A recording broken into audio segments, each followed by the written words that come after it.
सवाल number 1, remote के week हो चुके पावर सेल को फिर से यूज कैसे करें।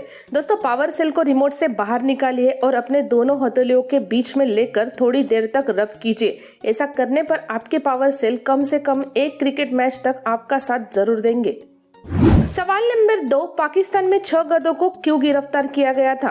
दोस्तों, उर्दू न्यूज के अनुसार पाकिस्तान चित्राल जिले के पुलिस थाने में 6 गधों को टिम्बर तस्करी के मामले में हिरासत में लिया गया है।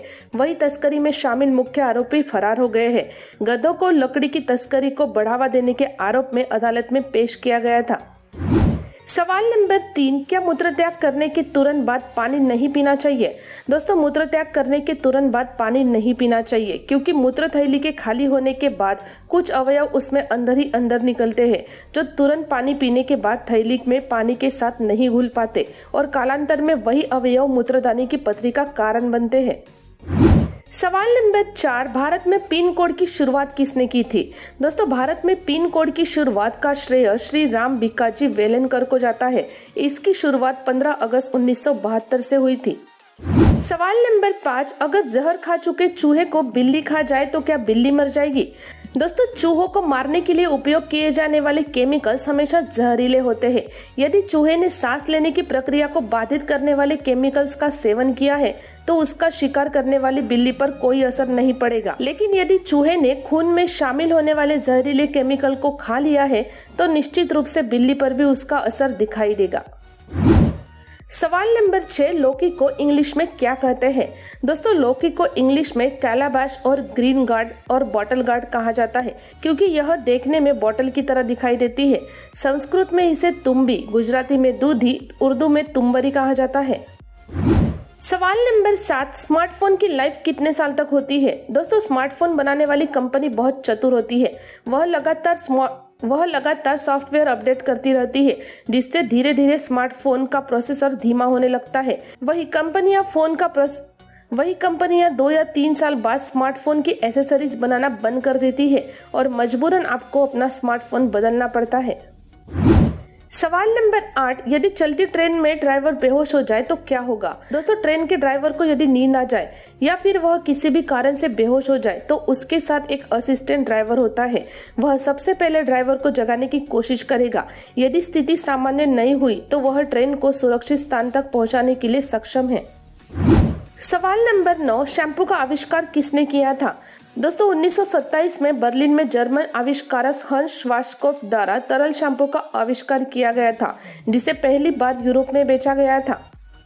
सवाल नंबर 10, कबूतर अपने बच्चों को इंसानों से दूर क्यों रखता है।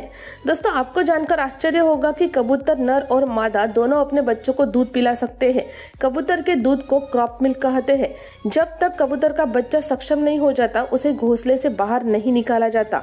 दरअसल कबूतर के बच्चे बहुत नाजुक होते हैं और हवा में अदृश्य विद्युत तरंगों से घायल हो जाते हैं, इसलिए उन्हें खुले में नहीं लाया जाता।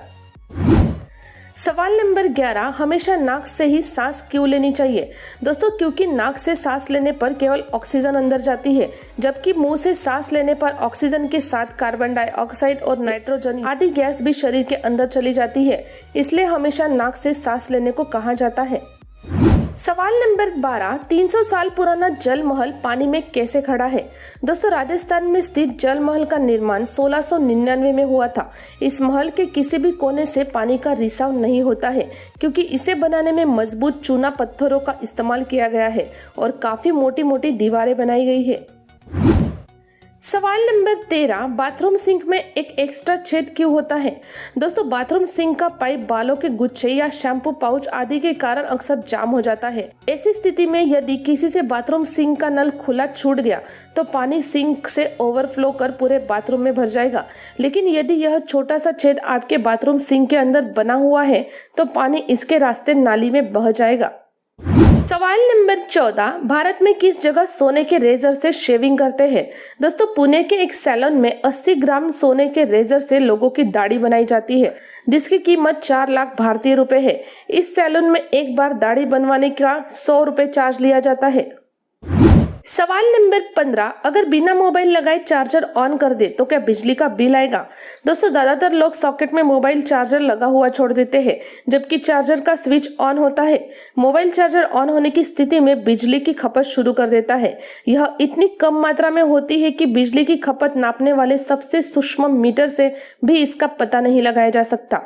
यदि आप महीने भर के लिए मोबाइल चार्जर ऑन छोड़ देते हैं तो यह आपकी जेब से कम 10 से 20 रुपए का खर्चा करवा ही देगा। सवाल नंबर 16, किस देश में चींटियां खाई जाती है? दोस्तों, कोलंबिया में भुनी हुई चींटियां खाई जाती है। कोलंबिया में भुनी हुई चींटियां मशहूर स्नैक है। सवाल नंबर 17, पुराने समय के लोग केले के पत्ते में खाना क्यों खाते थे? दोस्तों, हम जिस बर्तन में खाना खाते हैं उस बर्तन के गुण हमारे खाने में आते हैं, इसलिए पहले लोग सोने या चांदी के बर्तन में खाते थे। केले का पत्ता भी इनके गुण में से एक है। केले के पत्ते में कुछ ऐसे गुण मौजूद है जिससे पत्ते पर रखा हुआ भोजन सुपाच्य हो जाता है। सवाल नंबर 18, इंडिया के जर्सी के ऊपर नंबर क्यों होता है? दोस्तों, टीम इंडिया के क्रिकेट खिलाड़ियों की जर्सी पर एक नंबर होता है क्योंकि इन नंबर से क्रिकेटरों को पहचाना जा सके। यह नंबर खिलाड़ी ही तय करता है। टी शर्ट के पीछे 1 से लेकर 45 तक नंबर दिए जाते हैं। दरअसल खिलाड़ी अपनी पसंद के अनुसार अपनी टी शर्ट पर अपना लकी नंबर लिखवा लेते हैं। सवाल नंबर 19, सर्दियों में गुड़ खाने की सलाह क्यों दी जाती है? दोस्तों, ठंड के मौसम में अक्सर लोगों का पेट खराब हो जाता है। यदि आप भोजन करने के बाद गुड़ खाते हैं तो आपका डाइजेशन अच्छा बना रहता है, इसलिए भूख भी अच्छी लगती है। ठंड के मौसम में कोल्ड एंड कफ सबसे बड़ी समस्या होती है। काली मिर्च और अदरक के साथ गुड़ खाने से सर्दी जुकाम में राहत मिलती है। सुबह सुबह गर्म पानी के साथ गुड़ खाने से वजन कम होता है, प्रॉपर नींद आती है, किडनी स्टोन रिमूव हो जाता है और बॉडी की इम्यूनिटी बढ़ती है। सवाल नंबर 20, पृथ्वी पर सबसे भयानक जगह कहां पर है? दोस्तों, पृथ्वी पर सबसे भयानक जगह सैन डिएगो यूएस में के पास स्थित है। इसे पोटैटो चिप रॉक कहते हैं। सवाल नंबर 21, इंग्लिश में फादर, हिंदी में पिता, तो फिर पापा शब्द कहां से आया? दोस्तों, ग्रीक भाषा में पापा शब्द का उपयोग किया जाता है। ग्रीक से लैटिन और फ्रेंच होते हुए 17वीं शताब्दी में अंग्रेजों के साथ यह शब्द भारत आया। अंग्रेजों की सेवा करने वाले भारतीय नागरिक बोलचाल के दौरान एस खा गए, इसलिए सिर्फ पापा रह गया। सवाल नंबर 22, क्या गर्भावस्था में सहवास कर सकते हैं? दोस्तों, डॉक्टरों का मानना है कि अगर आपकी प्रेगनेंसी नॉर्मल है, इसमें किसी तरह की कोई परेशानी या जटिलता नहीं है, तो आप गर्भावस्था के दौरान सेक्स कर सकते हैं। इसमें किसी भी तरह की कोई दिक्कत नहीं या परेशानी वाली बात नहीं है। लेकिन अगर आपकी प्रेगनेंसी में किसी तरह की कोई परेशानी है और आपको डॉक्टर ने सेक्स करने से मना किया है, तब इस स्थिति में आपको सेक्स नहीं करना चाहिए। सवाल नंबर 23, दुनिया का सबसे पहला इमोजी किसने बनाया? दोस्तों, दुनिया का सबसे पहला इमोजी शिगेताका कुरिता ने 25 साल की उम्र में बनाया था। उनके पहले इमोजी सेट में करीब 176 इमोजी थे। सवाल नंबर 24, आमंत्रण और निमंत्रण में क्या अंतर है? दोस्तों, आमंत्रण और निमंत्रण दोनों का अर्थ समान समझ लिया जाता है, पर ऐसा नहीं है। आमंत्रण किसी विशेष पर विशेष व्यक्ति का बुलावा होता है। निमंत्रण किसी अवसर विशेष पर विशेष व्यक्तियों का बुलावा होता है। इन शॉर्ट थोड़ा और सरल शब्दों में समझे तो आमंत्रण ऑफिशियल इन्विटेशन है और निमंत्रण पर्सनल इन्विटेशन है। सवाल नंबर 25, जापान के लोग चौकोन तरबूज क्यों उगाते हैं? दोस्तों, चौकोन आकार के तरबूज को ढेर करने और परिवहन करने में काफी आसानी होती है और दूसरा चौकोर तरबूज छोटे जापानी फ्रिज के अंदर आसानी से रखा जा सकता है। तरबूज के आकार से तरबूज के स्वाद और मिठास में कोई फर्क नहीं पड़ता है।